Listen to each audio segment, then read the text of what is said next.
740 km da Musile di Piave a Trieste, passando per i luoghi martoriati dalla Grande Guerra e dalle Dolomiti Patrimonio UNESCO. Si chiama Adriatica Ionica Race, la corsa ciclistica ideata da Moreno Argentin, campione del mondo su strada nel 1986. La prima edizione si svolgerà in 5 tappe attraverso il Veneto e il Friuli Venezia Giulia. Abbiamo voluto partire dalla storia prima di assemblare questo prodotto sportivo / turistico. Siamo partiti dalla storia della Serenissima. A sostenere il progetto anche il CT della Nazionale, Davide Cassani e gli ex campioni del mondo, Maurizio Fondriest e Gianni Bugno. I ciclisti partiranno il 20 giugno da Musile per la prima tappa fino al Lido di Jesolo. Il giorno successivo raggiungeranno Maser, ripartiranno poi da Mussolente per il tratto più duro, attraverso le Dolomiti fino ai 2233 metri del Passo Giau, poi da San Vito di Cadore a Grado e da lì a Trieste.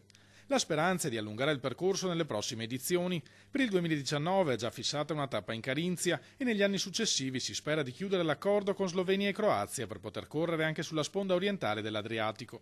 Questa corsa deve avere la forza di buttare giù le barriere e unire culture e popoli.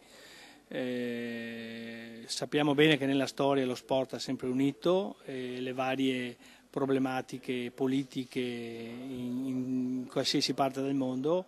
Noi, anche se siamo piccoli, abbiamo questa ambizione nel nostro piccolo di fare la nostra parte.